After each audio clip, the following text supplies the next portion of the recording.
Okay, students. So today's class is about management of intracranial hemorrhage.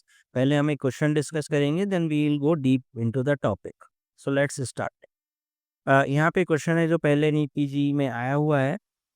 70-year-old patient on Apixaban for non-valvular atrial fibrillation present with sudden onset facial, arm and leg weakness for past 3 hours. His blood pressure is 170 by 100. NCCT brain shows hyperdensity in the posterior limb of internal capsule. अब इसमें से you have to select the correct option for appropriate management. Okay. So पहला option दिया है start alteplase. Second is lower BP with IV nicardipine. Third is administer recombinant modified factor 10 adipoprotein and dexamethasone alpha and start direct thrombin inhibitor. You can guess your answer in comment section and let's discuss. Okay, so first of all, they are saying there is hyperdense lesion. Hyperdense lesion का क्या मतलब है? ये radiological definition है. When on CT scan the colour of image is white, तब उसको क्या बोलते हैं? हाइपरडेंस. यहाँ पे ये क्या दिख रहा है? This is black. तो ये क्या है? हाइपोडेंस. और ये वाला नॉर्मल कलर है, दिस इज आइसोडेंस. जो नॉर्मल ब्रेन कलर है, दिस इज आइसोडेंस. अच्छा, इसमें ये जो व्हाइट कलर ये क्या दिख रहा है? This is school.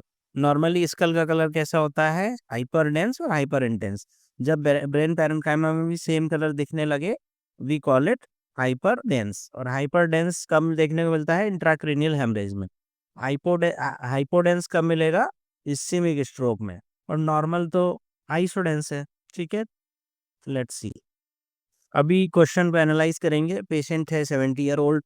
उसको क्या चल रहा है? एपिक्सावन है. What is apixaban? It is factor 10A inhibitor.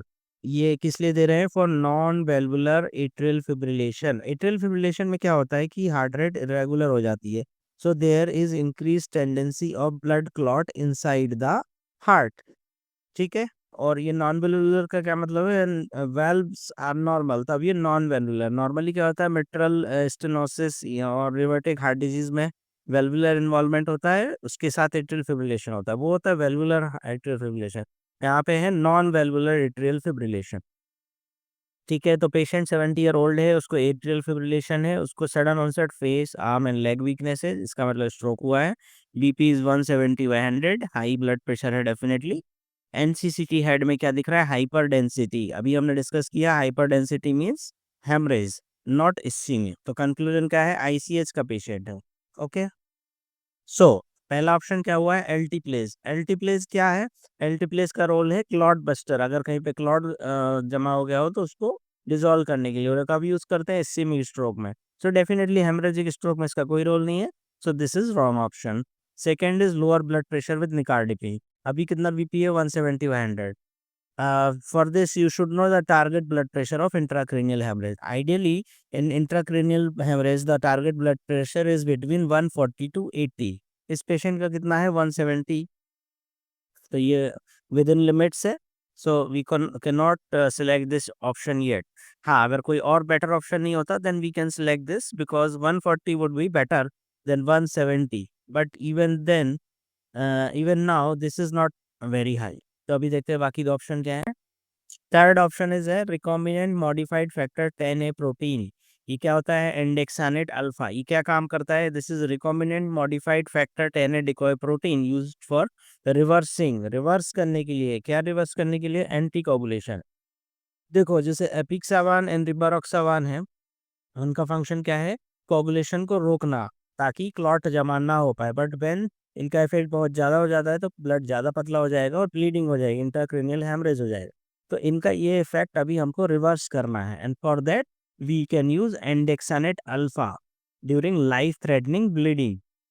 तो patient is bleeding on apixaban, the definitive therapy क्या होगी? Reverse apixaban effect. तो ऑप्शन सी हमें करेक्ट दिख रहा है. Direct thrombin inhibitor option D है. Direct thrombin inhibitors like dabigatran are unrelated here, क्योंकि ये भी क्या करेगा? ये भी कोगुलेशन को रोक देगा, तो ये तो और ब्लीडिंग बढ़ा देगा. समझ में आया? तो ऑप्शन सी सीम्स करेक्ट.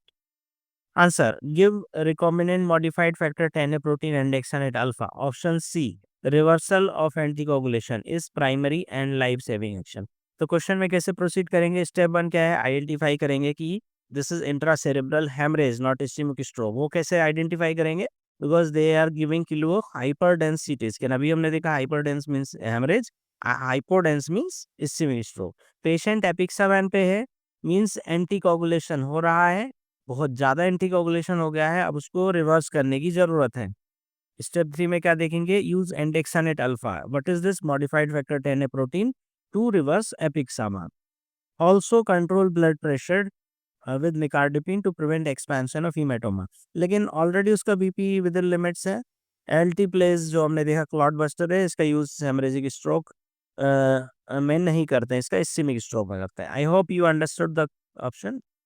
ठीक है, आप देखो बेसिक्स पता होने चाहिए।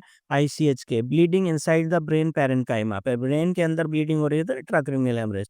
कॉमन कॉजेज क्या क्या हो सकते हैं? One is hypertension, second is anticoagulation therapy, third is cerebral amyloid myelopathy and trauma. तो पेशेंट को ट्रॉमा हुआ नहीं है, पेशेंट का हाइपरटेंशन है, बट इसमें तो टारगेट ब्लड प्रेशर के अंदर ही है। तो इसमें कॉज क्या है? Anticoagulant therapy. So basically, whenever there is a patient of intracranial hemorrhage, you should know the pathology behind.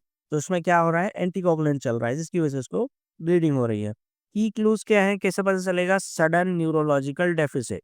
देखो, चाहे वो इस्केमिक स्ट्रोक हो या हेमरेजिक स्ट्रोक हो, सडन न्यूरोलॉजिकल डेफिसिट दोनों में ही होता है। मीन्स सडनली उसको weakness, facial droop, altered sensorium होने लग जाएगा। सीटी ब्रेन में इस्केमिक स्ट्रोक में क्या मिलेगा? हाइपोडेंस। और यहाँ पे क्या मिलेगा? Hyperdense lesion. ब्राइट वाइट मतलब ब्लड होता है, वहां पे ब्लड जमा होता है, ब्लड अपीयर्स हाइपरडेंस।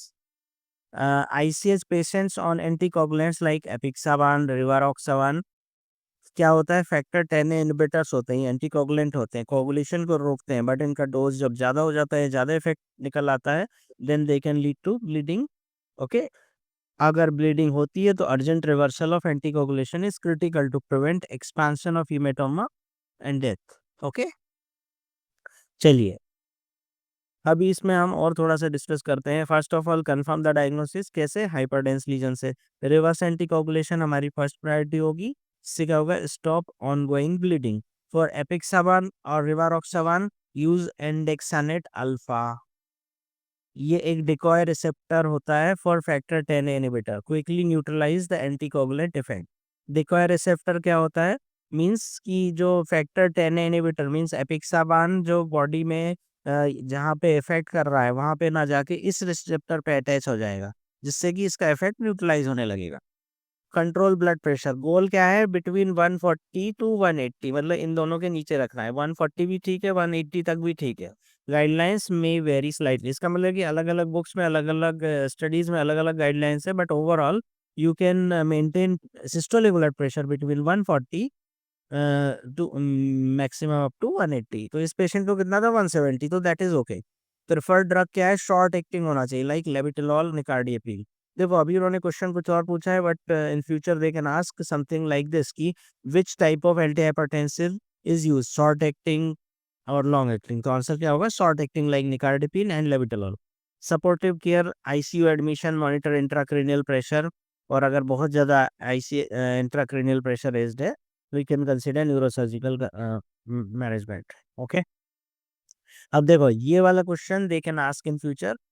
अगर रिवाक्सब्रोक्सामान एंड एपिक्सामान को रिवर्स करना है, we would use andexanet alpha. Next time they give same question and उसको क्या बोल सकते हैं कि पेशेंट डेविगाट्रान पे है, तो डेविगाट्रान रिवर्स करने के लिए क्या देना होगा? इडारूसीजुमाब। ओके, और अगर वारफेरिन पे है तो क्या होगा? विटामिन के। और विटामिन के साथ क्या है? Prothrombin complex concentrate. मतलब अगर पेशेंट वारफेरिन पे है, उसको ब्लीडिंग हो रही है, तो उनको विटामिन के देना होगा और प्रोथ्रोम्बिन कॉम्प्लेक्स कॉन्सेंट्रेट। तो ये तीन option they can give you, और सबका एंटीडोट ये लिखा हुआ है। एंडेक्सानेट अल्फा, इडारूसीजुमाब, विटामिन के एंड पीसीसी। ओके, एपिक्साबान और रिवारोक्साबान ये क्या है? Factor 10 inhibitor. डेविगेट्रॉन क्या है? Direct thrombin inhibitor. और वारफेरिन, ठीक है, विटामिन के एंटागोनिस्ट। ठीक है, अब सिनेरियो अलग अलग दिए जा सकते हैं। यहाँ पे थोड़ा टाइपिंग एरर है, इसको अवॉइड करें।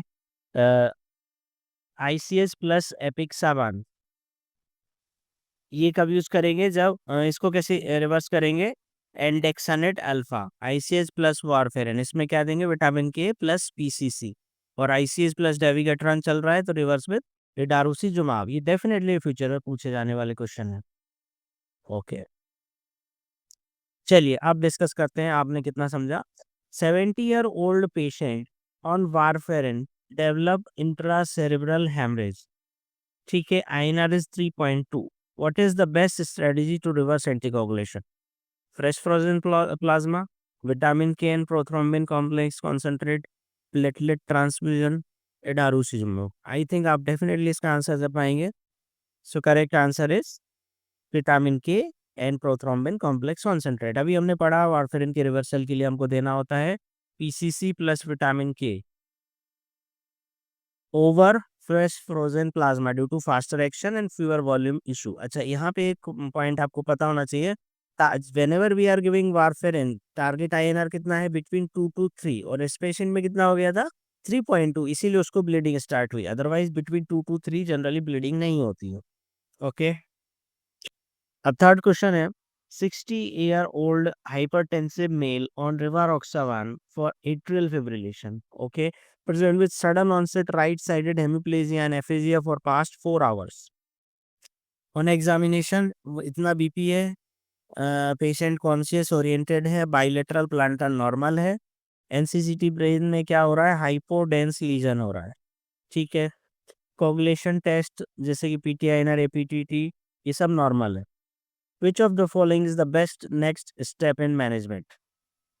पहले पूछा है, they are giving option of IV alteplase after appropriate workup, administer andexanet alpha to reverse anticoagulation, start IV mannitol immediately, start IV nicardic, ठीक है। So this is similar question जो हमने सबसे पहले डिस्कस किया था, but answer would be definitely different. तो चलिए डिस्कस करते हैं। देखो एक्सप्लेनेशन क्या है, अभी हमने पहले भी देखा, हाइपरडेंस लीजन है कि हाइपोडेंस लीजन है। इस पेशेंट में दे आर सेइंग कि there is hypodense lesion, this is hypodense lesion. Hypodense lesion का क्या मतलब है, इस्कीमिक स्ट्रोक, ठीक है। In ischemic stroke if the patient present with in 4.5 hours window, तो हमको क्या करना है, कंसिडर थ्रोम्बोलिसिस। और इस पेशेंट को कितना हुआ है, अभी 4 आवर्स ही हुए हैं, अभी भी we have half an hour. तो एंटीकोगुलेशन स्टेटस चेक कैसे करेंगे, पेशेंट क्या ले रहा है, रिवारोक्सावान, पेशेंट को क्या है, एट्रियल फिब्रिलेशन है, कोगुलेशन का रिस्क है, तो उसको एंटीकोगुलेंट दे रहे हैं रिवारोक्सावान। ये क्या है, फैक्टर 10A इनहिबिटर है। अब ये इसका मतलब है कि अपना वर्क प्रॉपरली नहीं कर पाया है, स्टिल उस पेशेंट को कोगुलेशन हो गया है और वहां से उसको एम्बोलिज्म हुआ है, ब्रेन में एम्बोलिक स्ट्रोक हुआ है, तो उसको हमें थ्रोम्बोलाइज करना होगा। लेकिन ये एक पॉइंट लिया है, alteplase is contraindicated if patient is fully anticoagulated, but if last dose of rivaroxaban was taken more than 4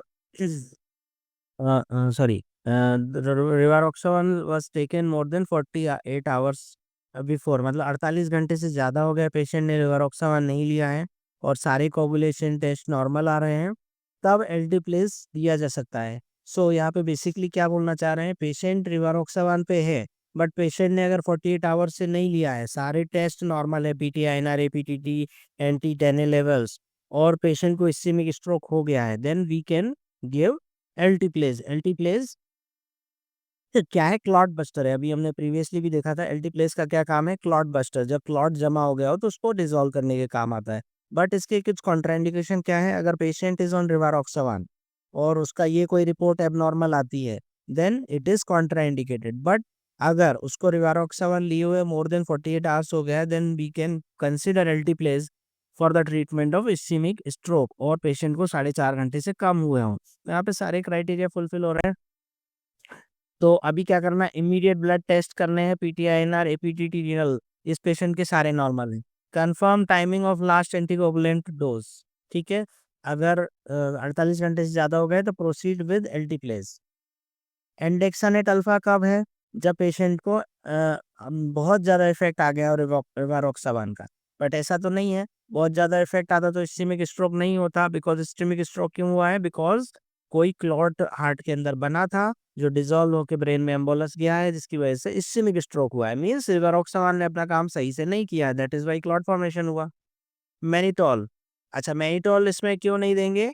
क्योंकि mannitol is given when there is suspicion of raised intracranial pressure. वो कैसे पता चलेगा? अगर पेशेंट डिसोरिएंटेड हो, unconscious हो, bilateral plantar up हो, या सीटी स्कैन में मिडलाइन शिफ्ट हो। बट ऐसा कुछ भी अभी तक नहीं बताया गया है। सीटी स्कैन में मिडलाइन शिफ्ट भी नहीं है, पेशेंट का बायलेटरल डाउन है प्लांटर, पेशेंट कॉन्शियस भी है, ओरिएंटेड भी है।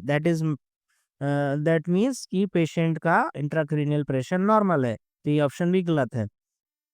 थ्रोम्बेक्टोमी कब करते हैं? Large vessel occlusion if eligible but not without addressing anticoagulation issue first. देखो थ्रोम्बेक्टोमी भी कर सकते हैं, बट पहले एंटीकोगुलेशन का जो इशू है उसको एड्रेस करना होगा, देन हम फाइनल स्टेप में लिख सकते हैं थ्रोम्बेक्टोमी। ओके, सो पेशेंट सारे पॉइंट्स देखेंगे। क्या time window with in 4.5 hours है? यस। क्या पेशेंट को इस्कीमिया है? यस, क्योंकि हाइपोडेंस रीजन है। क्या पेशेंट को रिवारोक्सावान चल रहा था? Check anticoagulant status. अगर सब कुछ सेफ है तो alteplase after workup, this is the best option available. अभी हम ये मान के चल रहे हैं कि पेशेंट को मोर देन 48 आवर्स हो चुके थे रिवारोक्सावान लिए हुए, दैट इज वाई उसको दैट इज वाई उसको क्लॉट फॉर्मेशन हुआ इनसाइड हार्ट, और जिसको डिसॉल्व होकर एम्बोलस बना जो ब्रेन में गया, और उसको इस्केमिक स्ट्रोक हो गया, मींस एम्बोलिक स्ट्रोक। अगर पेशेंट कंटिन्यूअसली रिवारोक्सावान ले रहा होता तो ऐसी सिचुएशन नहीं आती। तो अभी स्ट्रोक हो गया है, एम्बोलस को डिसॉल्व करने के लिए we have to give alteplase. ये क्या है? Clot buster. ओके, होप आपको समझ में आया होगा। Kindly give a suggestion in comment box. Thank you.